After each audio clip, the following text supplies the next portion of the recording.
Hola, bienvenidos a Diálogos, soy Facundo Guadaño, me encuentro otra vez con Matías Suárez Holce y esta vez nos encontramos con Fernando Martín Peña, escritor, docente, crítico de cine, coleccionista, fundador del Bafisi, palabras mayores a la hora de poder hablar del cine en Argentina. Para mí es un honor contar con Fernando hoy en este día. ¿Qué tal, Fernando? ¿Cómo estás? ¿Cómo va, Bien, Fernando? Bueno, a mí me gustaría comenzar con una anécdota.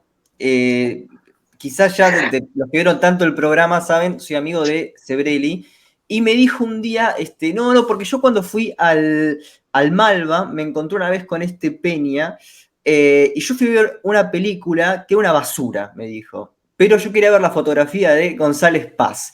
¿Te acordás qué pasó en ese intercambio? no, me acuerdo que hablamos un ratito, pero varias veces me crucé con él ahí en el Malva porque él era bastante habitué en una época y yo presentaba las películas, bueno, yo programo ahí en la sala y lo he visto más de una vez, nos saludamos. Esa vez charlamos un poquito, pero en general más de una vez nos hemos visto.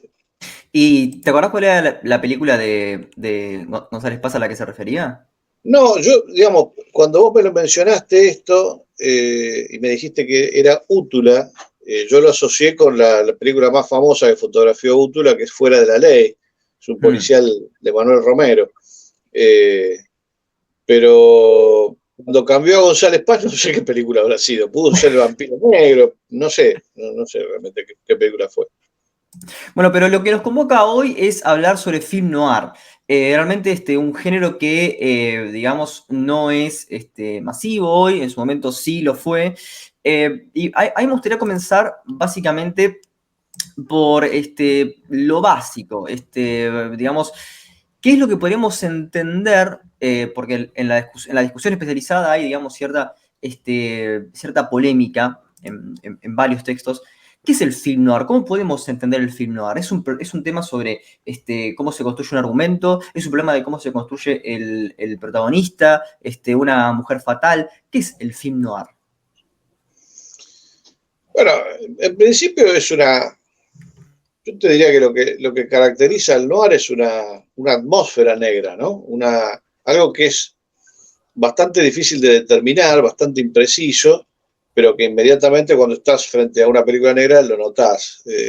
Y esto no es casual, digamos, es un fenómeno que me parece que representa muy bien desde esta forma del arte eh, digamos, a cierto estado del alma de la posguerra, ¿no? Digo, de alguna manera ese tipo de atmósfera ya se había dado en el cine alemán después de la Primera Guerra Mundial, es decir, durante la primera posguerra, y justamente por eso me parece que es fácil relacionar el cine alemán mudo, que tiene muchos elementos, si querés, pre-noir, con el cine norteamericano, con el film noir propiamente dicho, que es norteamericano, ¿no? Y que sería de la segunda posguerra, que empieza en realidad durante la guerra, pero que se profundiza en la posguerra. Es una atmósfera que capta un estado del alma social, eh, que tiene que ver con la incertidumbre, más que con la incertidumbre, con la angustia frente a la caída de las aparentes certezas que había, ¿no? Es decir, digo, en tanto parte del cine policial, porque digo, el filmar es un desprendimiento, digamos, una zona, me parece bastante fácil de determinar dentro del policial. Esto me parece que se entiende mejor si lo comparamos con lo que hacía Estados Unidos en el género en la década del 30, que además estaba muy condicionado por el Código Hays, que garantizó muchas de esas certezas, ¿no? Es decir, la división entre buenos y malos, eh, la ausencia de toda forma de corrupción policial, por ejemplo. De hecho, la policía en la mayoría de las películas de gángster de la década del 30, que no son negras, digamos, son películas policiales, pero no tienen nada de esto, de este clima noir que viene después. Eh, Prácticamente no hay protagonistas policías, o sea, personajes policías con un cierto espesor. Los principales personajes suelen ser gángster y la pagan al final, ¿no? Si está este tema de los valores morales compensatorios que demandaba el Código Hayes, se puede mostrar el crimen siempre y cuando el criminal reciba un castigo directamente proporcional a la gravedad de su falta. Por eso todas las películas de gángster, los gángsters se tenían que morir. Pero en ese tipo de cine policial hay certezas.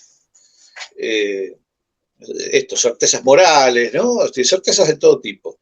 Que eran las que, digo, en tanto además el cine era constructor de sentido común social, me parece que esas certezas también se prolongaron a una parte, por lo menos, de la sociedad. Y después de la guerra, durante la guerra, ya empieza a pasar algo que digamos, destroza esas certezas, porque además vos no podés mantener en ese infantilismo a todo el público del cine. En ese infantilismo me refiero a ese estado de cosas que se veían en el policial durante los 30 y pretender que esa gente vaya a matar y a morir en la guerra, digamos. Hace falta gente adulta para eso. Y me parece que ese trauma de la guerra habilita una representación más compleja de la realidad. Y entonces finalmente Hollywood se anima a adaptar sin pasteurizar un montón de novelas negras que en realidad ya estaban escritas desde fines de la década del 20. Incluso Hammett empieza con sus novelas negras a fin de la década del 20. Antes hay algunos relatos de él que son también pre-negros, ¿no? Que no son del todo negros, tienen más que ver con lo deductivo. Pero a fin de la década del 20 empieza su obra negra de verdad. Y después atrás de él vienen otros, ¿no? Chandler, James Cain, bueno, toda la saga, digamos, de autores negros que conocemos. Pero esas novelas, durante los 30, justamente por los temas y por la forma de abordar la criminalidad, y sobre todo por la ambigüedad moral de sus personajes, durante los 30 nunca llegó al cine esa forma de la escritura tal como los escritores la habían concebido. Hay que esperar a la versión del Halcón Maltés que hace Huston en el 41 para que finalmente una novela negra llegue como el autor la concibió. Es decir, con sus ambigüedades morales intactas, con esa atmósfera que está en el libro y que también está en la película, digamos, y con modificaciones muy menores relativas al original. Pensá que la novela había sido llevada al cine ya 2 veces, las 2 veces le tuvieron que cambiar el título porque aparte ni se reconocía la trama del Halcón Maltés, de tanto que la habían lavado, digamos. Entonces me parece que esa sería la diferencia. Es el momento en el que Hollywood finalmente asume la responsabilidad de hacer en el cine una literatura que ya se había permitido lo negro. Claro. Dijiste algo muy interesante. Así que incluso uno encuentra ejemplos noir anteriores a la explosión de esta forma del policial en Estados Unidos, pero en Europa, donde no existía la misma pauta de censura. Entonces hay varias películas negras en Francia, de los 30, por ejemplo. Muchos los franceses dicen que el noir lo inventaron ellos. Lo que pasa es que el noir sale de la novela negra y la novela negra es norteamericana, ¿no? Pero, por ejemplo, hay una versión del Cartero llama 2 veces, que es del 30 y pico, dirigida por Pierre Senal, en Francia. Y hay otra versión de la misma novela, también anterior a la de Hollywood, en Italia, ¿no? Obsesión de Visconti.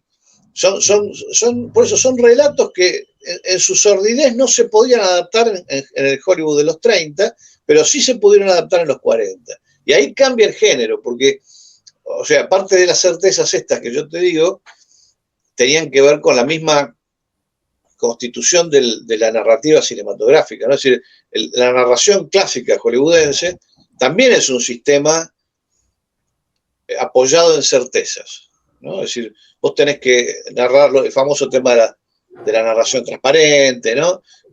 No puede haber ambigüedad en el relato, me refiero. Se tiene que entender muy claramente todo. Cada elemento que se incorpora a la puesta en escena tiene que estar en función de la trama, ¿no? Los rigores del relato clásico del cine. Bueno, esos rigores también se empiezan a romper en el film noir, porque de pronto la trama resulta que no es tan importante como esto que te decía yo antes, la atmósfera. Y hay algunas películas negras que si vos pestañás te perdés un crimen o te perdés la explicación de un crimen, no se entiende, la trama empieza a ser tan enrevesada que te das cuenta enseguida que no es lo más importante, que lo más importante es el clima, ¿no? O sea, esto pasa con Al borde del abismo, ¿no? La versión que hizo Hawks de Big Sleep, de la novela de Chandler, pasa con Bésame mortalmente de Aldrich, pasa con un montón de películas en esta época en donde la trama Traidora y mortal, la obra maestra de Jacques Tourneur, uno de los grandes films negros de todos los tiempos. Es decir, si vos pestañás, te perdés una explicación. Y te das cuenta, y al final te das cuenta que no es lo que importa son otras cosas, ¿no? Perdón si me extendí. No, mencionaste que, bueno, hay partes de la estética del film noir que viene del expresionismo alemán y me llamó la atención porque justamente hay un director que pasó por los dos géneros, si no me equivoco, que es Fritz Lang, ¿no? No sé si Big Hit se puede considerar un film noir, pero él, bueno, viene del expresionismo alemán, después va a Estados Unidos, si no me equivoco, y ahí hace algunas películas que podrían clasificarse, ¿no?, en este género, o en el género policial por lo menos.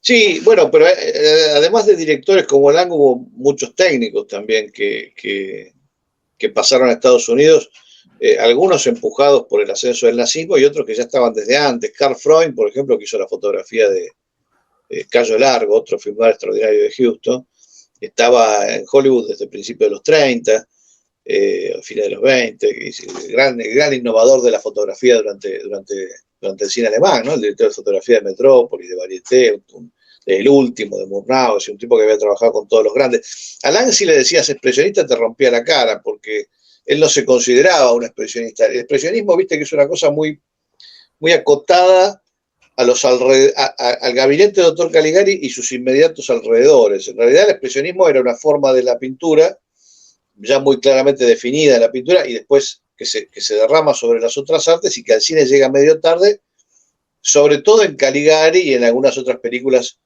que dieron lugar a lo que creo que Lotte Eisner es la que habla de caligarismo, ¿no? Es decir, ya había dejado de ser una vanguardia para hacer otra cosa. Lo que queda del expresionismo en el cine alemán es una influencia, del cine alemán de los 20, es una influencia dentro de muchas otras que explica la enorme riqueza del cine alemán mudo. No fue solo expresionista, fue un montón de cosas, porque algo del romanticismo previo al expresionismo también está influyendo mucho sobre el cine alemán de la década del 20.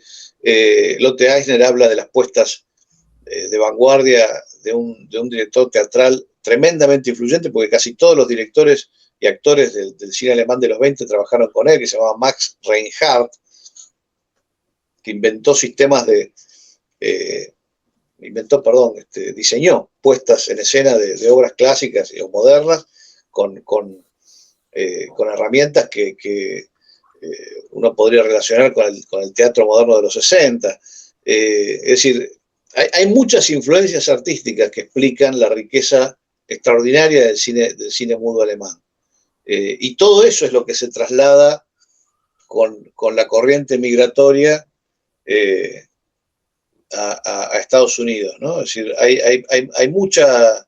Y además, lo que te decía antes también, hay una semejanza en el estado de ánimo social, ¿no? Hay otra guerra mundial y una devastación posterior, ¿no? Y eso es constitutivo de lo negro. Pero en ese sentido, sí, no, creo que, a ver, en ese sentido aparece cierta, digamos, como contradicción respecto a lo que es el realismo poético francés, porque, por ejemplo, El Muelle de las Brumas, ahí con Jean Gabin, se ve, digamos, o sea, son películas pre-Segunda Guerra, es decir, es como que las certezas, la noción de progreso de una Europa que iba hacia adelante, se rompe, parece, con la Primera Guerra Mundial, y como que en el realismo poético francés como que se viene a mostrar eso, ¿no? Y que en el norteamericano se ve... Pero yo no veo una contradicción. Primero porque, como te decía, los franceses se atribuyen la invención del film noir, El Muelle de las Brumas, Amanece también de Marcel Carné, es una película muy, muy parecida a los films noirs norteamericanos. Pensaba la situación en la que estaba Francia en el momento del llamado realismo poético. Francia estaba cada vez más aislada en una Europa que se estaba fascistizando, ¿no? Nazificando. Vos tenías el fascismo en Italia desde el año 22, tenías a los nazis en el poder desde el 33, pero creciendo desde antes. Después del 36, la Guerra Civil Española. Es decir, el Frente Popular creo que fue el momento político más de izquierda que vivió Francia en esta década. Fue un fenómeno bastante singular en un contexto de signo político cada vez más ominoso y opuesto, ¿no?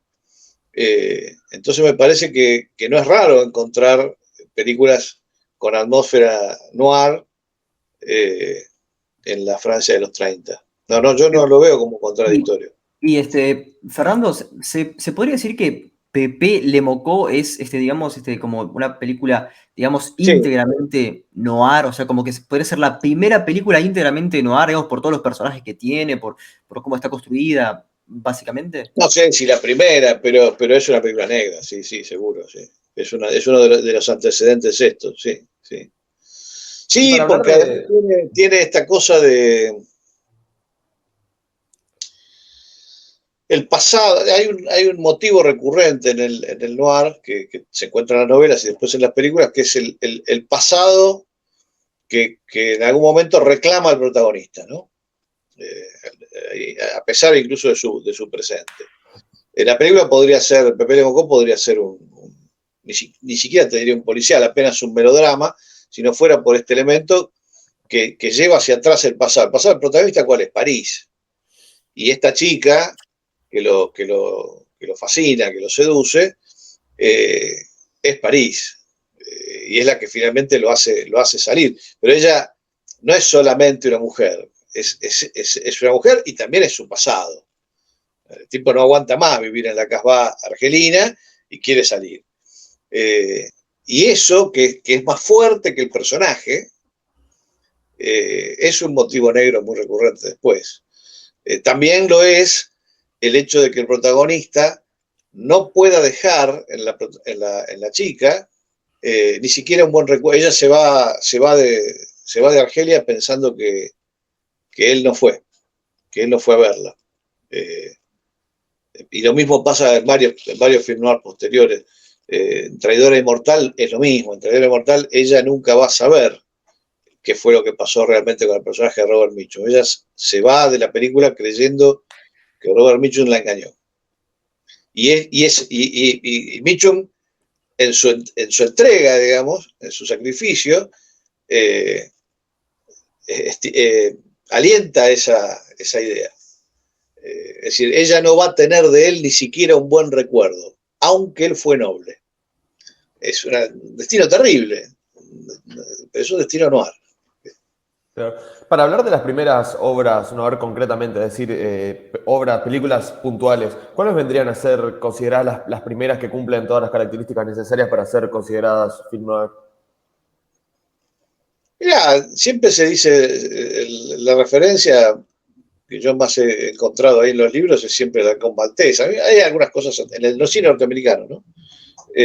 Hay algunas cosas anteriores en la clase B, que siempre era, sobre todo en los años más ricos de la clase B, que fueron los 30 y los 40, siempre aparecían cosas medio imprevisibles. Hay una película, yo no recuerdo ahora el título, una película Columbia, con Ralph Bellamy, que, bueno, unos gángsters secuestran a un psicoanalista, a su esposa y a unos invitados que tienen en la casa, y el psicoanalista empieza a analizar al gángster, y entonces hay unas secuencias oníricas en la película.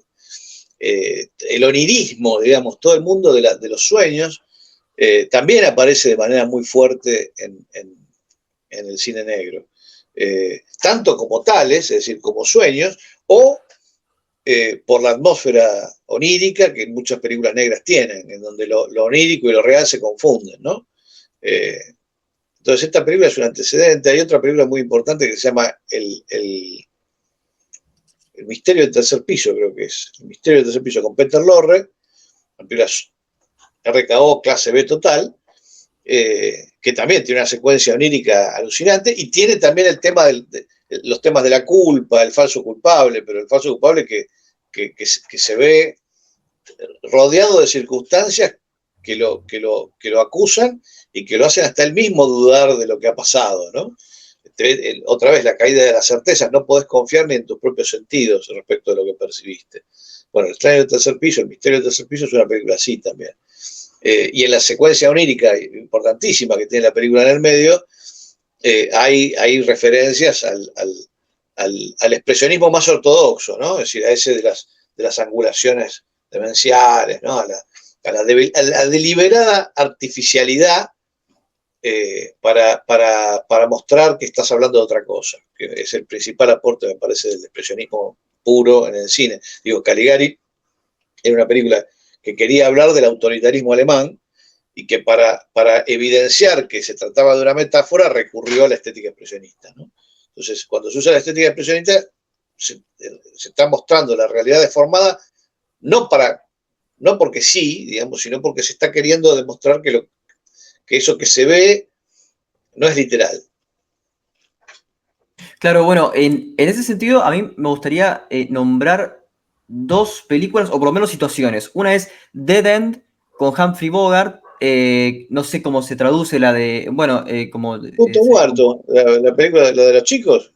Punto muerto, claro, sí. Esa podría ser también un film noir antecedente. No sé, para mí es una película de gángsters esa. Claro, No sé. eso es lo que yo quería saber. La diferencia entre películas de gángster, por ejemplo, Enemigo Público número 1, con Cagney en los 30, Dead End, y después al film noir. ¿Cuál es el cambio que se ve ahí? Que lo que te decía antes, la caída de las certezas en Dead End, en El Enemigo Público, tenés un relato lineal en donde no hay ambigüedad. O sea, todo lo que pasa se entiende perfectamente, el recorrido del personaje se entiende perfectamente. La única diferencia que hay por ahí entre Dead End y El Enemigo Público es que El Enemigo Público es anterior al código Hays. Entonces es un poco más violenta. La escena final es terrible, la escena del pomelo, no se hubiera podido filmar después. Hay un par de situaciones de violencia que la película tiene, que son bien típicas de la representación previa a la implementación del fuerte del código Hays. Pero no hay ambigüedad en esas películas. Lo que ves es lo que hay. Como en toda película de William Wyler, hay un gran virtuosismo narrativo. Wyler era un maestro, ¿no? La otra es de Wellman. Estamos hablando de películas de grandes directores, pero que no están haciendo film noir, están haciendo otra cosa. Me parece que Wyler se acerca más al noir cuando hace, por ejemplo, Horas Desesperadas, también con Humphrey Bogart, donde estos tres convictos que secuestran a una familia, ¿te acordás? Y que, digamos, hay todo un procedimiento mediante el cual la policía se va enterando de que esos tipos están efectivamente en esa casa y el padre de la familia al mismo tiempo tiene que estar todo el tiempo equilibrando entre cómo hacer para que la policía se entere de que los delincuentes están en su casa y sin que los delincuentes se den cuenta, ¿no? ¿Y Pacto de Sangre no vendría a ser un noir también? De Billy Wilder, Pacto de Sangre, Dublin. Sí, claro, eso es un noir total, sí, por supuesto. Claro. Bueno, en ese sentido, yo lo que he leído muchas veces es que el film noir comienza con Murder My Sweet en el 44, digamos, estableciendo un personaje como Philip Marlowe, y con bueno, ahí aparecen, viste, también como actores que van a ser también muy vistos, y es una película que en un momento tiene esta cuestión como que bueno, él dice, parece que estaba drogado con cocaína, Marlowe, y que tiene toda esta cuestión retrospectiva, ¿no? Siempre onírica, como estabas diciendo vos. ¿Considerás también como que Murder My Sweet hace un quiebre en vez que No, para mí es una película que está inscripta en el noir, pero no quiebra nada. Es una gran película, pero para mí el noir ya había recontraempezado para esa época. Incluso hay algunas películas que están en la mitad entre el cine de gángsters y el noir, justamente por la forma. Otra característica del noir es el tema del antihéroe, ¿no? Es decir, el protagonista con quien se supone que nos tenemos que identificar tiene una moral, en el mejor de los casos, dudosa. y de vuelta, eso en el cine de los 30 no pasaba. Es decir, vos digamos, el retrato que se hacía de los gángsters no te invitaba a identificarte con ellos, y si te identificabas le ibas a pasar mal porque al final los mataban a todos. Entonces, qué sé yo, hay una película que se llama La llave de cristal, es una película basada en Hammett, que está justo a caballo entre la representación más clásica del policial, todo lo que había pasado en los 30, y hacer Hammett como Hammett lo requiere, que es incorporando elementos muy oscuros, muy moralmente cuestionables para el código Hays. Una película, que digo, es una película con Alan Ladd, y me parece que George Raft, no me acuerdo quién es el antagonista de él, pero también ahí el protagonista que hace Alan Ladd se acuesta con 2 o 3 mujeres, o sea, cosa que no pasaba antes, y es bien de la novela negra, ¿no? y del cine negro, pero no del cine policial anterior. Claro. Hay otra característica de Y ahí, los perdón, y ahí también, personajes si yo no recuerdo mal, ahí también hay corrupción política, corrupción policial, tampoco eso se podía mostrar antes. Es decir, la ley era, o sea, la policía era el brazo ejecutor de la ley y no tenía fisuras. Por eso casi nunca los directores y los guionistas se metían a poner a un policía de protagonista, porque donde le tuvieran que dar un poco de espesor, les caía el código y los marcaba y el personaje terminaba siendo una bobada. Entonces, en esta película que te digo, yo creo que es de Glass-Key, no estoy seguro ahora. Tiene un nombre, en castellano le pusieron cualquier cosa a la película, no me acuerdo ahora qué título tiene. Pero es una película que tiene un poco y un poco. Está dirigida por un veterano, es decir, tiene todas las características narrativas del cine de los 30, pero temáticamente van más lejos, ¿no? Se acercan mucho al lugar auténtico. Pero para la altura en la que se hace Murder My Sweet, el enigma del collar se llamó Murder My Sweet acá en Argentina, el enigma del collar. Ya el noir estaba impuesto, ya había noir. Claro, hablando de los personajes, ¿no? Mencionaste algunas características de los personajes que suelen ser protagonistas, pero hay otro personaje clásico, ¿no? Del film noir, que es la mujer fatal. ¿Cómo entra este estilo de personaje a este género, a este estilo? Bueno, la mujer fatal en realidad es un derivado de las vampiresas de la década del 20 o del 10, qué sé yo. Es decir, la mujer que es vista como una suerte de... en el cine, en la época de las vampiresas, se las llamaba vampiresas precisamente porque absorbían el alma de los hombres, ¿no? Incluso hasta su deseo vital, por eso lo de vampiresas. Teda Vara, por ejemplo, tiene una película de Fulder Was, que creo que es del 15, en donde hace esto, es una mujer digamos, que seduce a este hombre y lo seca. No solo económicamente, sino de manera vital, ¿no? El tipo empieza la película vigoroso y termina destruido físicamente, es un guiñapo humano al final cuando ella termina con él. Y me parece que en las novelas negras que un poco desarrollaron ese arquetipo, eso se mejora un poco, se vuelve un poco más realista, más naturalista para hacer la representación un poco más creíble. Y de vuelta, como otros arquetipos característicos del noir, llega al cine en su total dimensión en los 40. No vas a encontrar mujeres fatales antes en el policial. Está la chica del gángster, que no es lo mismo.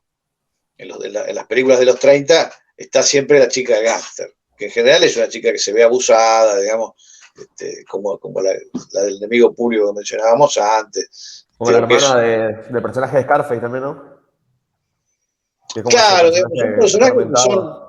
Sí, bueno, ese personaje es bastante protagónico en un punto porque ese momento que ella tiene al final es tremendo, pero digamos, por lo general eran elementos decorativos de las películas, no tenían mayor dimensión.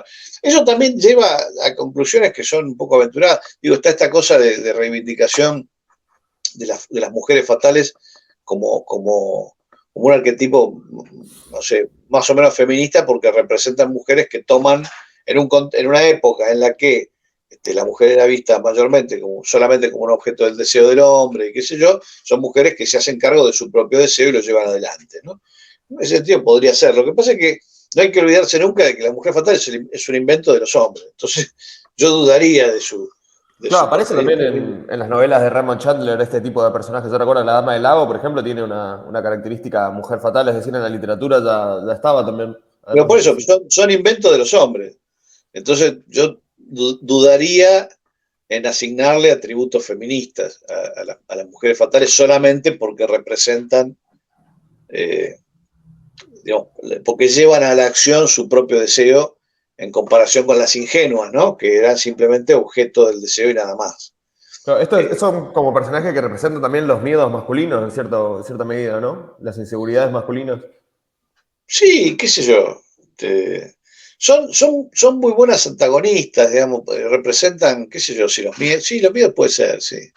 Sí, la protagonista de Traidora e Inmortal, por ejemplo, es una de las mujeres fatales más tremendas de la historia del cine, pero sobre todo por la construcción narrativa, es decir, en lugar de revelarse como mujer fatal desde el comienzo del film, vos recibís esa revelación en la mitad justo de la película, es la gran revelación de la película, en la mitad, y esa revelación no solamente transforma tu propia perspectiva como espectador del personaje, sino también la del protagonista, entonces se vuelve mucho más fuerte, ¿no? Es el momento en que el protagonista entiende junto a quién está y queda aterrado el tipo, que hasta ese momento pensaba que ya era toda otra cosa, ¿no?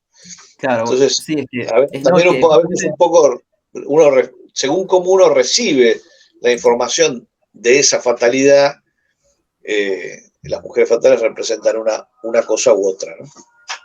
claro, en ese sentido, digamos, a mí me gustaría explorar un personaje con el cual no se puede entender el film noir, que es Philip Marlowe, ¿no? Esta construcción de Raymond Chandler, que va a tener varios intérpretes, creo que, bueno, uno de los más destacados sería Humphrey Bogart. Pero, ¿cómo analizás a Philip Marlowe que pasa por, bueno, como había mencionado Matt, desde La Dama del Lago, que es está filmada en primera persona, una rareza, y después tenés, bueno, en Murder My Sweet o en The Big Sleep con Lauren Bacall, que ahí sí hay claramente una cuestión entre una mujer fatal que a cada rato lo atrapa a Marlowe.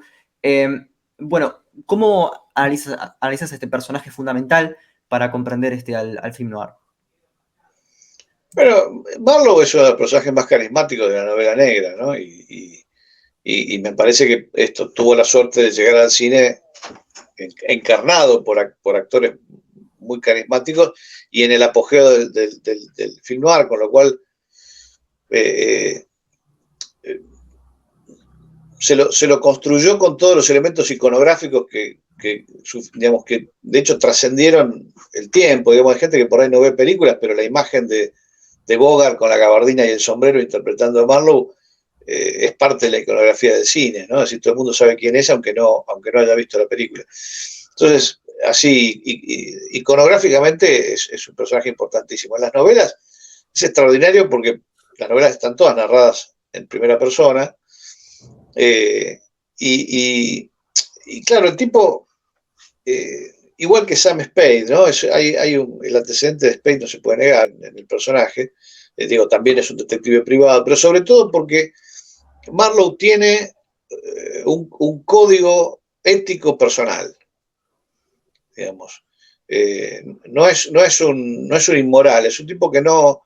De hecho, no me acuerdo en qué novela es que se dice que el tipo ha sido policía y mantiene contactos con amigos policías, pero claramente para él la institución es un lugar de corrupción al que no quiere ni acercarse. Él está cómodo fuera de la institución policial. Eso es bien negro. En lugar de confiar en la policía, Marlowe suele ser víctima de la policía o suele ser antagonista, ¿no? Tanto detective privado tiene son sus propias leyes las que él sigue. Ahora, esas leyes son de hierro. Sam Spade es un tipo más voluble. Marlowe tiene un código de ética inquebrantable. El tipo es siempre fiel a ese código propio, ¿no? Tiene una moral, Marlowe. Y sin importar qué tanto lo conmuevan las mujeres fatales de sus películas, ese código ético se mantiene siempre. A mí me gusta mucho el Marlowe de Robert Mitchum, que es un noir tardío, es del 76, la película 75 se llama, que es la misma novela, es Adiós Muñeca, ¿no? La misma novela de Murder My Sweet, pero hecha con Robert Mitchum en el 75.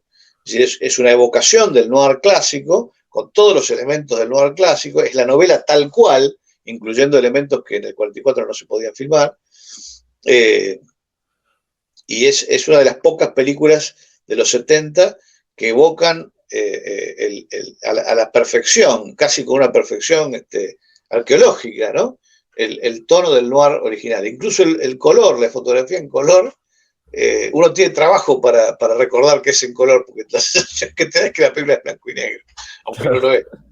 Claro, no te queda es extraordinario, esa versión es extraordinaria. Es de un tipo que aparte todo lo que dirigió es muy bueno, pero dirigió muy poquito. Un tipo que se llama Dick Richards.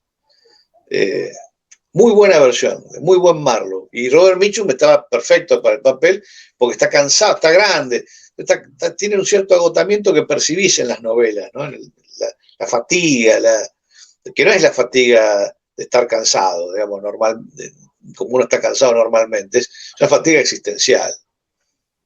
Claro. Para hacerte una pregunta personal, ahora ya que hicimos definimos bastante lo que es el género, me gustaría saber cuál es tu película favorita de film noir. Traidora Inmortal. Traidora Inmortal. Out of the Past, sí. Para mí es inalcanzable esa película. Es una de las grandes obras maestras de la historia de la narrativa occidental. Me parece perfecta en todo sentido. ¿Y algún director que consideres que, bueno, que tiene las mejores film noir en general? Y bueno, esta es de Tourneur. Tourneur era un tipo que entendía del potencial de las luces y las sombras y las ambigüedades el fatalismo, ¿no? La sensación de cosa fatídica, fatal, que no tiene que ver con la moral, que no tiene que ver con la ley, que no tiene que ver con nada, sino con las acciones de los hombres. Esa película de Tourneur y otros noir suyos, Nightfall, por ejemplo, qué sé yo. Mismo las películas que se suelen relacionar con el terror, pero que están muy cerca del noir, Cat People. Tourneur era un maestro, era un tipo que entendía perfectamente. Pero hay muchos directores importantísimos, no se pueden negar las películas de Hawks, no se pueden negar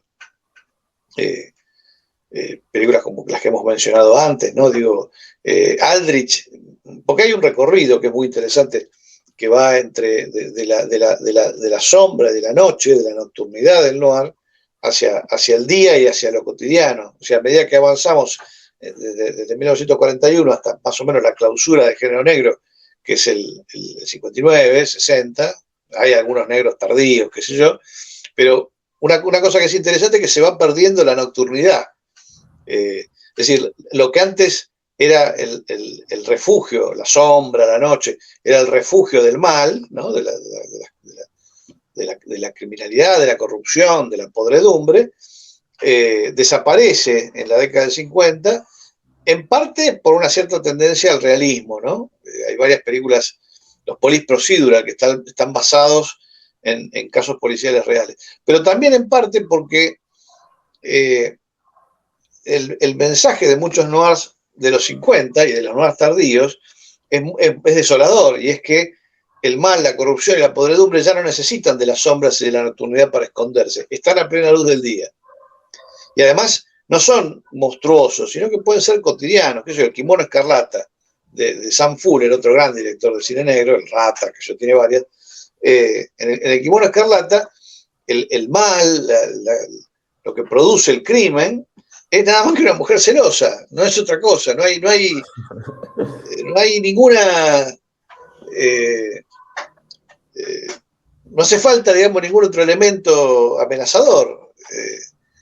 Y las otras cuestiones que hacen a la trama de la película tienen que ver con temas de lo cotidiano, ¿no? el prejuicio, el miedo a ser percibido como no nos creemos que somos, digamos, cosas que son de lo cotidiano, casi del orden de lo documental. Es muy interesante ese último noir. No, Claro, ¿se puede hablar de cine negro en la filmografía de Orson Welles? Hay películas Sí, claro, y la dama de Shanghái. La Dama de La Shanghái, dama de Shanghái, el extraño, si bien es una película muy vinculada con el espionaje nazi, ¿no? Claro, es una película negra, es una película negrísima. Sí. Como todo lo de Wells, con una gran influencia de la estética del cine alemán. Pero no, sí, Wells siempre tiraba para el lado negro, sí. Hay una película que... Del mal, sombras del mal. Sí. Esa es una de las mejores de Orson Welles. Claro.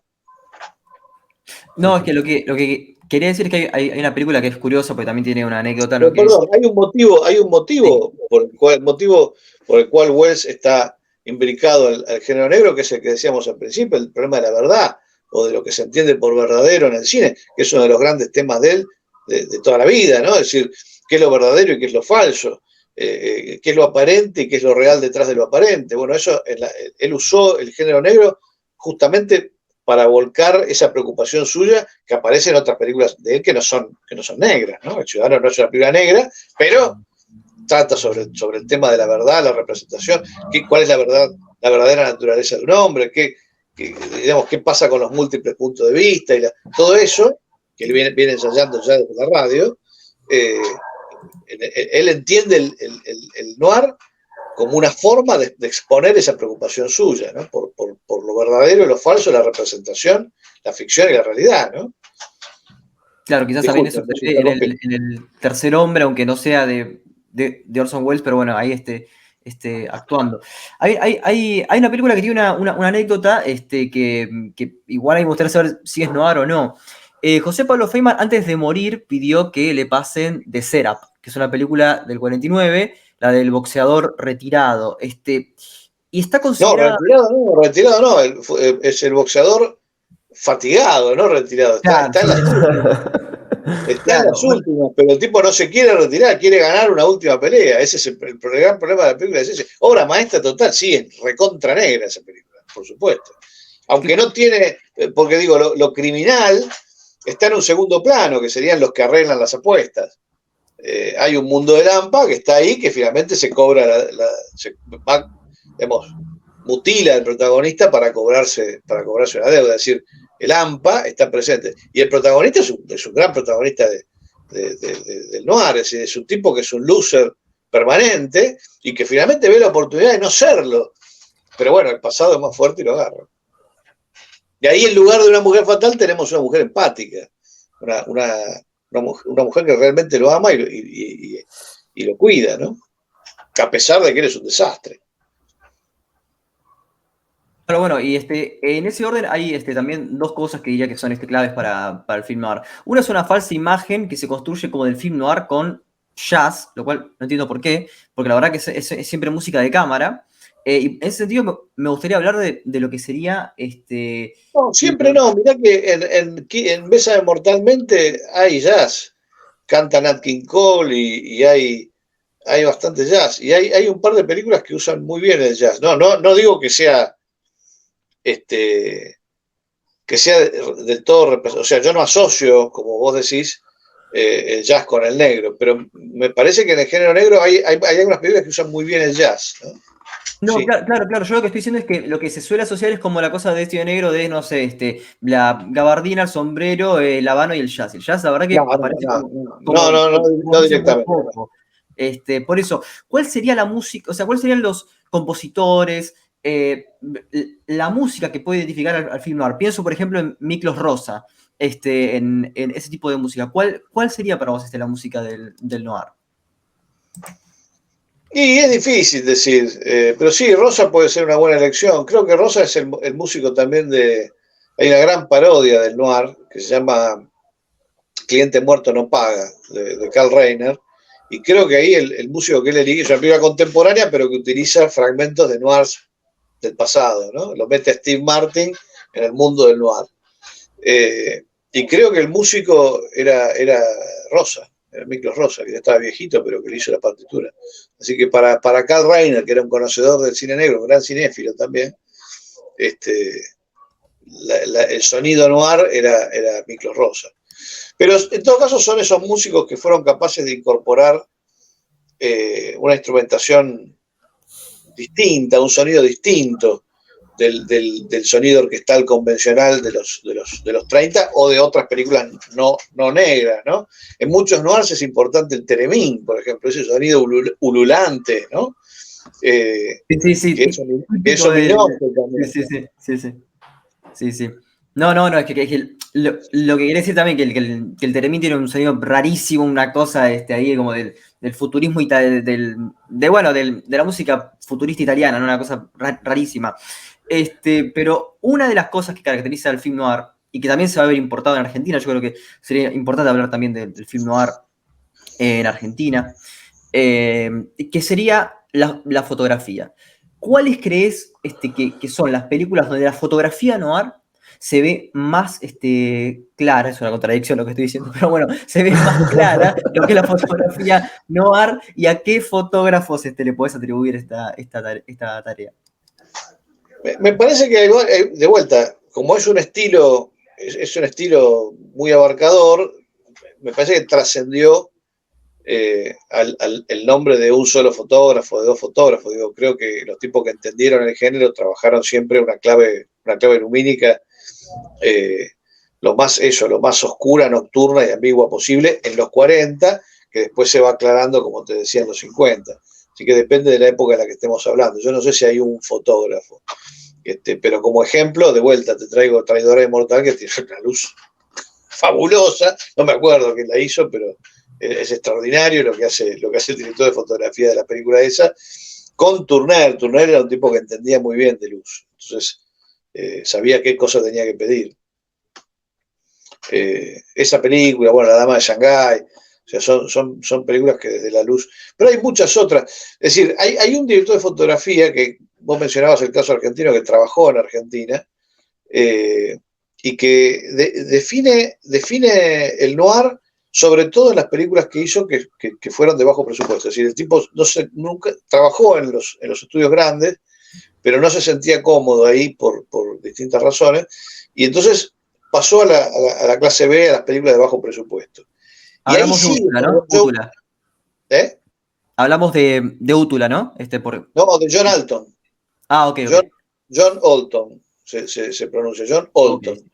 Okay. Él era uno de estos directores, un laboratorista, un fotógrafo que venía de lo que había sido el Imperio Austrohúngaro, pasó a trabajar en Estados Unidos vino a la Argentina, en la Argentina trabajó toda la década del 30, y después pasó en los 40 a trabajar en Estados Unidos. Empezó en los grandes estudios, no se sintió cómodo y fue a parar a los estudios chicos. Parece que laburaba muy rápido y era extraordinariamente eficaz. En esas películas de clase B, muchos noir, pero muchos, o sea, decenas, están fotografiados por él, y ahí sí uno ve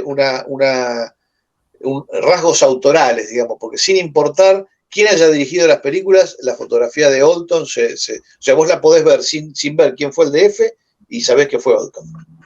Por el uso de las cortinas americanas, por la manera de fotografiar los ojos de las mujeres, por la obsesión con meter las fuentes de luz en cuadro siempre. No sé, hay un montón de películas. Ahora me viene una que está especialmente narrada con la luz, que se llama La cicatriz. Obra maestra total, protagonizada por Paul Henry, el tercero de Casablanca sería, que, bueno, tiene otro de los temas característicos del género negro, la identidad, ¿no? Y esa película está fotografiada por Alton de una manera absolutamente virtuosa. Pero el tipo de luz que Alton hacía en todas sus películas de clase B, negras, que como te digo hay un montón, se nota. Las películas que hizo hay 2 o 3 que hizo para Anthony Mann. Cuando Anthony Mann empezó, hizo varios noir buenísimos. Todos fotografiados por Alton de manera espectacular. Hay un montón de películas negras fotografiadas por este tipo que tienen un estilo consistente sin importar qué director las haya hecho. Claro. Bueno, Facundo dijo algo muy importante, que hay que hablar de la influencia del cine negro en Argentina. ¿Qué se puede decir sobre el cine negro en Argentina? ¿Qué influencia llegó? bueno, qué directores, qué películas se puede Bueno, considerar cine es negro. interesante porque acá, en realidad, el cine negro llega como pasa. Acá siempre fue una plaza muy cosmopolita en términos de exhibición, es decir, se vio mucho cine de muchas partes del mundo. Recién en los últimos años quedó hegemonizado todo por el cine norteamericano, pero en los 20, en los 30, se veía mucho cine francés, por ejemplo. Nuestro cine, el mismo sistema de estudios argentino, es un híbrido raro entre la forma de producir norteamericana y la forma de producir francesa. Eh, y el cine francés se veía mucho, era muy influyente. Eso ¿Cuál es explica la que haya... influencia acá? Perdón, pero ¿cuál es la influencia acá de Klimovsky, del padre del reconocido epistemólogo acá para fundar ese club de cine? ¿Hay influencia o no? Klimovsky hizo algunas películas, ahora no me acuerdo, El Pendiente, pero no es muy buena El Pendiente. No, pero por los clubes, digo, por la asociación Bueno, no, sí, Klimovsky fue uno de los fundadores del primer cineclub que hubo en Argentina y después manejó una entidad que se llamaba Cinearte, que es de los padres de lo que después va a ser Cinemateca Argentina con Roland, ¿no? Sí, es pionero del cineclubismo en Argentina. Y un gran cinéfilo, un tipo que estaba al tanto de lo que pasaba cinematográficamente en Europa y lo traía cuando podía, lo traía acá a Argentina. Aparte de una carrera cinematográfica gigante, tiene algunas películas muy geniales. No me acuerdo si hay alguna negra, debe haber. Me acuerdo del Pendiente con Mirta Legrand, que desgraciadamente no es muy buena, pero hay otras que son mejores. Ahora no las tengo en la memoria. No, pensaba que por ejemplo, en los 30 acá tenés películas que se acercan al noir, en una época en la que el cine norteamericano no hacía noir, pero sí lo hacía el cine francés, como decíamos antes. Entonces, por vía de la influencia francesa, yo creo que se explican algunas películas como Palermo, como Turbión, como Monte Criollo. Turbión, a ver, los protagonistas de Turbión, el personaje que hace Petrone es un dealer.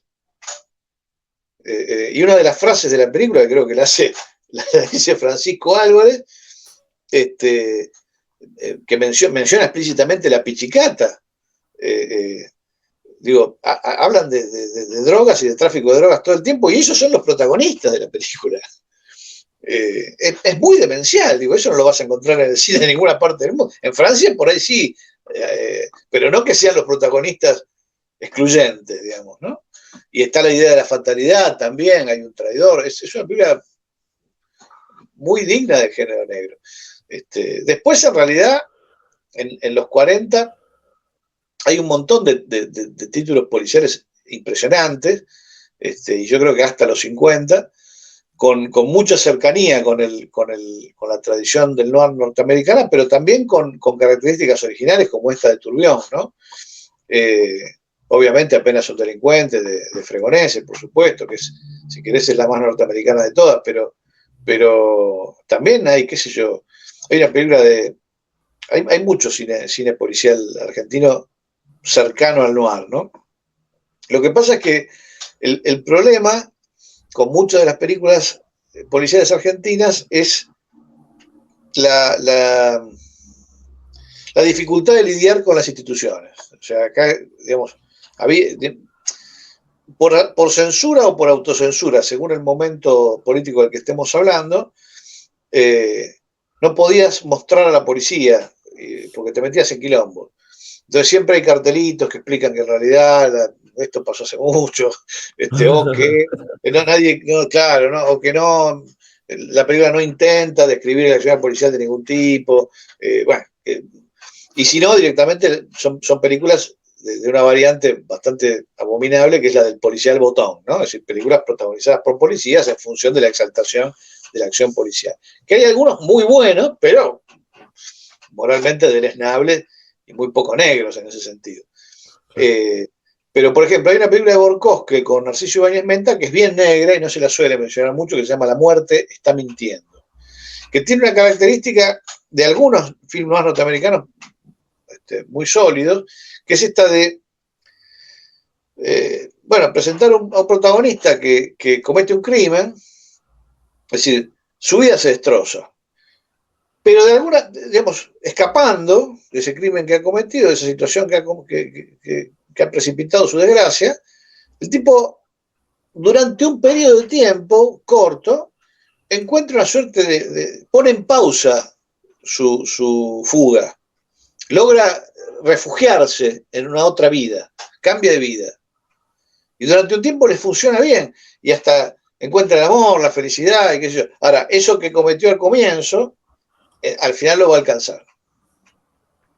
Pero el centro, digamos, el segundo acto de las tramas estas, es muy raro porque presenta al protagonista ajeno a su destino criminal, como si fuese realmente posible escapar a la desgracia, digamos, y vivir otra vida, vivir una vida feliz que hasta ese momento el protagonista se le ha escamoteado. La muerte está mintiendo es así, pero hay una que Fregonés se hizo con James Mason en Estados Unidos, la primera película de James Mason en Estados Unidos, que es One Way Street, obra maestra, que es así también, tiene esa misma estructura. Y hay una película también con Brian Donlevy que es así. Hay varias películas que trabajan esa estructura que es muy curiosa. Bueno, La muerte está mintiendo en Argentina lo hace. Están las películas que hizo Christensen sobre cuentos de ¿cómo es? El autor de La ventana indiscreta, Goodrich, que no, digamos, tenía un seudónimo, bueno, ahora no me voy a acordar. Un autor muy famoso, muy prolífico, que Truffaut hizo también La novia vestida de negro sobre un relato de él y qué sé yo. Y Christensen hace dos películas, No abras nunca esa puerta y Si muero antes de despertar, sobre William Irish, sobre cuentos de él. Las dos son obras maestras extraordinarias. El vampiro negro, la remake de la película de Fritz Lang, que es muy digna, que hizo Román Viñoles Barreto. La bestia debe morir, sobre la novela de Nicholas Blake, que para mí es mejor que la versión que hizo Chabrol después. Hay mucho muy buen cine negro. ¿Y cuál es el papel que juega acá Daniel Tiner, ¿no? Que tiene, digamos, dos películas claves que podrían ser Camino del Infierno y, bueno, ya saltando bastante en el tiempo, El Rufián, ¿no? En el 60, ¿no? ¿Cuál es el papel que juega Tiner acá? Tiner, a mí no me entusiasma mucho Tiner. Me gusta más Danza al Fuego. Me parece ese es un melodrama. Viste que los géneros nunca son puros, ¿no? Pero si bien es un melodrama, yo creo que en realidad el gran género de Tiner era el melodrama. Lo que pasa es que visualmente era un tipo tan de un estilo tan extraordinario, Tiner. Claro, añado, perdón, porque claro, el estilo de, ¿cómo? Sí, que justamente en El Rufián hay una escena que está casi copiada de El tercer hombre, ¿no? Que es el final. Por eso digo, esta cuestión visual, pero entre copia e influencia, ¿no? De poder traer esta genialidad. El tipo tenía una capacidad formal realmente extraordinaria, era un hombre que sabía de plástica, que sabía de fotografía, que sabía de luz.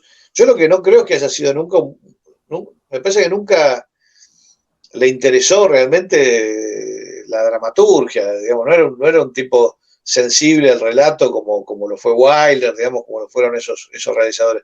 Es decir,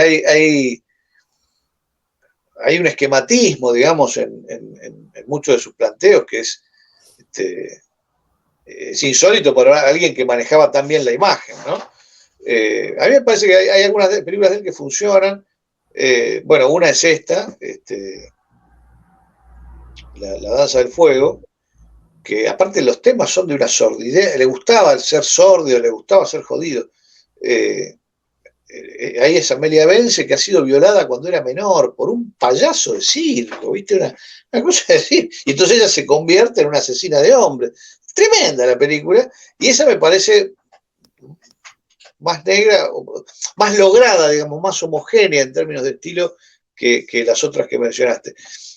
Sobre todo que El Rufián, que a mí, digamos, a mí las películas de él de los 60 me parecen enormes, melodramas, sobredimensionados, muy, muy pesados, digamos, en su grandiosidad. Odio La Patota, por ejemplo, que hay como una reivindicación de La Patota, me parece una vergüenza la película, pero digo, incluso moralmente, pretender que los protagonistas se arrepienten de lo que hicieron, pero se arrepienten porque se equivocaron de víctima, en realidad. O sea, si hubieran podido violar a la que les parecía que merecía ser violada, estaba todo ok, ¿entendés? Digo, me parece un mensaje siniestro que la película da. Como que se equivocaron y la vieron a Mirta Legrand, entonces se arrepienten. Pero realmente es una película nefasta. Aunque de vuelta, aunque visualmente, en términos visuales, sea interesante como todo lo de él. Pero vos mencionaste otra antes del Rufián, que está bien. Ah, Camino del Infierno. Camino del Infierno es la película, debe ser la película más misógina de la historia del cine. Está muy bien también, no es solo de Tiner, es Tiner y Luis Zaslavsky, ¿no? Claro, sí. Dos misóginos importantes, que es extraordinario porque el drama de la película es, como decíamos antes, una mujer celosa que enloquece al protagonista. El protagonista se busca un amante, entonces cuando en la normalidad de uno diría, bueno, ya está, digo, la deja la mujer y se acabó la historia. No, la tiene que matar solo porque es celoso. O sea, ¿qué tan misógino se puede llegar a ser? O sea, como ella le complica la vida, entonces va y la mata y, digamos, no hay consecuencia para el protagonista. Bueno, sí, se nos dice al final que la conciencia, qué sé yo, pero el tipo no, se queda lo más contento con Amelia Bence, que era su amante antes, y ya está. Es decir, se justifica el asesinato de una mujer porque es celosa. Es rarísimo. De vuelta, yo la veo más como un melodrama que como un film noir. Puede ser un film noir, pero son esas películas híbridas que él hacía que no sé. Un film noir interesante de él me parece que es La Bestia Humana. La fuga, ¿no? La fuga no es de él, la fuga es de Zaslavsky. No, por eso, de Zaslavsky, digo. Ah, La sí, fuga, sí. ¿no? Sí, la fuga, sí, puede ser la fuga. Es un poco sonsa la fuga, pero puede ser. Está en la época esa de Turbión, digamos, el noir, el proto-noir, llamémoslo, ¿no? Pero sí, a mí me gusta más Turbión, o Palermo, o incluso Fuera de la Ley, teniendo las torpezas no torpezas,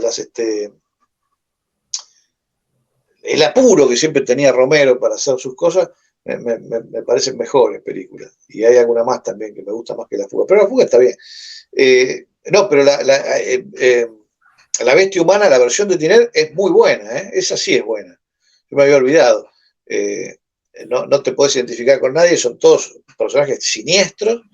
Y ahí otra vez hay una referencia al noir francés, porque en realidad La Bestia Humana ya la había filmado, es una novela de Solá, pero ya la había filmado Jean Renoir en el apogeo de lo que vos mencionabas antes, el realismo poético francés. Ese sería otro proto-noir, ¿no? Es decir, La Bestia Humana de Renoir. Y la versión de Tiner es de una violencia tremenda, tremenda. Máximo Girotti, que es el protagonista, lo trajeron de Italia, Ana María Lynch, pero tiene un gran elenco, está Elisa Galvé, digo, hay un montón de... y es, insisto, de una violencia fulminante la película. Ese yo creo, y La Danza del Fuego, te estoy hablando de memoria, no tengo acá para mirar y mejorar lo que te estoy diciendo, pero esas dos películas yo te diría que son lo mejor por lo menos lo que más me gusta, ¿no? De lo que hizo Tiner. Reconociendo que en todo su cine hay un lustre visual extraordinario. Así, todas sus películas son muy interesantes de ver porque el tipo lograba imágenes de una potencia que muy pocos otros. Con Martínez Soles siempre decíamos que hay solamente dos directores que vos, en el cine argentino, que vos podías mirar sus películas sin saber quiénes, sin haber visto los títulos e identificarlos. Uno era Tiner y el otro era Ralph Papier. Los dos eran de origen europeo, los dos tenían formación visual europea y esa formación se nota en los dos. Incluso en las películas malas de ellos siempre hay unas imágenes, digamos, muy exigentes con la imagen, ¿no? Es decir, una gran visualidad en una cinematografía que no se caracterizó nunca por eso, de manera razonable, ¿no? Porque nuestra tradición, a diferencia de Francia o de Alemania, nuestras tradiciones artísticas populares no son la pintura, no tienen que ver con las artes plásticas, tienen que ver con el tango, con la radio y con el teatro de revistas. El cine industrial argentino nace de esas tres fuentes, entonces no puede ser visual nunca. Hacía falta la influencia de tipos como Tiner, como Papier, como Zaslavsky, que no venía de afuera, pero miraba para afuera, para mejorar, digamos, la plástica del cine argentino. Claro, y vos tenés un libro sobre Torre Nilsson. En ese sentido me No, es gustaría. una porquería ese libro, por favor, no me tiren No, con no, no, eso. no, pero lo que yo quería saber eran una pregunta que se divide en dos.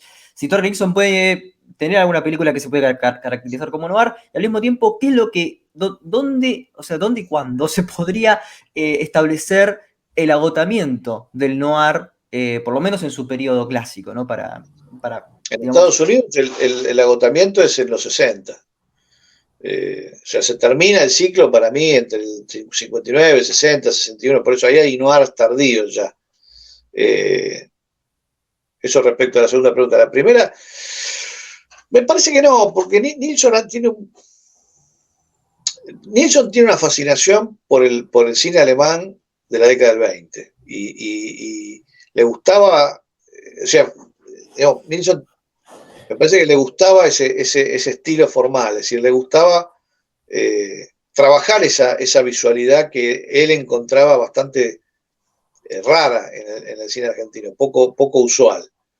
Pero yo no sé si, a lo mejor Días de Odio un poquito, yo no sé ni siquiera si él habrá tenido la intención de hacer un film. Yo creo que no. Pero sí hay cierto aspecto formal de su cine que recuerda un poco por el manejo virtuoso de las luces y las sombras al cine negro. Sí, El que, y tiene, bueno, el que tiene películas negras es Hugo del Carril. Culpable es una gran película negra, por ejemplo. Pero, por ejemplo, Hugo del Carril tiene un melodrama extraordinario que es Más allá del olvido, con algunos elementos negros, pero no es una película negra, es un melodrama, ante todo, ¿no? Bueno, lo que hizo Torrelillo no son melodramas, en el sentido riguroso del término, son películas de autor, claramente, pero en donde ese estilo visual que es como si él encuentra primero su estilo visual y después encuentra los temas a los cuales ese estilo visual se ajusta, para los temas para los cuales ese estilo visual es apropiado. Me refiero por supuesto, al universo de ficción de Beatriz Guido, ¿no? Es decir, que ella propone una decadencia de la aristocracia, una corrupción, o sea, son elementos afines, si querés, al noir que decíamos antes, pero acá no hay criminalidad en el sentido del noir, no hay nada parecido a eso. Hay otra forma de decadencia y corrupción que tiene que ver más con una clase social, con un esquema de poder, con una forma en la que la aristocracia argentina se pensó a sí mismo y se fue perdiendo a lo largo de la década del 30. Y eso en las novelas de Guido está, y cuando Nilsson las descubrió, me parece que descubrió el gran tema para el cual su estilo era adecuado. Y eso en La Casa del Ángel, en La Caída, en La Mano en la Trampa, qué sé yo, en Fin de Fiesta, y en algunas otras se nota muchísimo. Pero yo no diría que son películas negras, son películas de él. Ahí no creo, más que un género, me parece que se imponen dos autores, él y ella. claro. Bueno, para ir cerrando, ¿no? Hablamos de que en los 60 empieza a decaer el cine negro. Me interesaría saber, ya como última pregunta. Entendamos decaer, perdón, decaer no Sí, es que se hagan películas malas, es que me parece que baja la frecuencia, ¿no? pierde pertinencia, deja de ser socialmente pertinente como lo había sido en la posguerra. Si ya no, si decíamos que antes representaba un estado del alma, bueno, ese estado del alma en los 60 cambió, pasa a ser distinto. Quedan, por supuesto, huellas del negro en el cine posterior y va a haber siempre películas que vuelvan sobre esa atmósfera que hablábamos al principio. Pero me Claro, por parece que ejemplo, sociedad, ¿no? Chinatown de Polanski es casi un film noir también. No, es totalmente no. Por eso, son películas como la que yo te decía antes de Mitchum haciendo de Marlowe, son películas lejanas al periodo clásico del género, pero que, bueno, revelan lo influyente que fue, porque están hechas por gente que trata de evocar los mismos temas mediante la misma atmósfera, ¿no? Claro. Y Después en los 90 hay directores populares hoy en día que intenten, según tu criterio, evocar estas atmósferas. Por ejemplo, Muchas Antonio, veces, sí, en el cine contemporáneo muchas veces se vuelve hacia el cine del pasado. Hay un neo-noir, más que en el mainstream, en zonas marginales, qué sé yo. Pero hay varias películas, incluso en los 90 se jugaba con la idea de un neo-noir, ¿no? Y hay varias, pero John Dahl hizo 3 o 4. De vez en cuando resurgen estos temas, como si fueran epílogos, ¿no? del género. Acá en los 70, principios de los 80, Aristarain, ¿no? Sobre todo para mí, la parte del León, es un noir clásico, vamos, tiene absolutamente todo lo del noir clásico. Último Día de la Víctima también. Tiempo de Revancha es otra cosa, pero tiene el tono también, sobre todo toda la última parte, ¿no? Es una película más política, Tiempo de Revancha. Pero de vez en cuando se vuelve sobre el negro. Sí, sí, porque es de una influencia, debe ser el subgénero, ¿no? Más iconográfico, ¿no? Tiene una potencia visual, una potencia iconográfica muy importante, y entonces ha influido mucho en los cineastas posteriores al apogeo del género. Así que sí, de vez en cuando el noir siempre está volviendo, como Troilo. Y bueno, casi se puede decir que Noches y Lunas ni Soles podría ser una especie de... Sí, sí, totalmente, sí. Noches y Lunas y Soles, por supuesto, sí. No, Sí, creo no, que y hay podemos, más también. Sí, hay varios. sí, podemos ir cerrando. La verdad, increíble lo que sabés, Fernando, de cine me dejó impactado. Tiraste muchísimos títulos que fui anotando para después verla. Y bueno, la verdad que me quedé fascinado. Me gustaría que, bueno, en algún momento podamos volver a charlar, no sé, hacer algún especial de Billy Wilder o de Orson Welles o de algún otro director. La verdad que sería un honor para nosotros. Bueno, cuando quieran. Bueno, y otra cosa, como cualquier invitado, te tenemos que pedir que nos recomiendes. Bueno, como solemos tener acá escritores, pedimos que recomienden libros, pero en tu caso es una mezcla entre escritor y al mismo tiempo crítico de cine. Así que puedes recomendar un libro, una película o ambas. Así del mundo todo, es difícil. Sí, sí, sí, sí. Del mundo todo, sí. Bueno, Magnetizado, ¿no? De Busquets. Me parece que es un libro de Busquets. Lo de las dos novelas de Busquets hay que leer, son imprescindibles, me parece a mí. ¿Magnetizado y cuál es la otra? Eh, Bajo este sol tremendo se llama.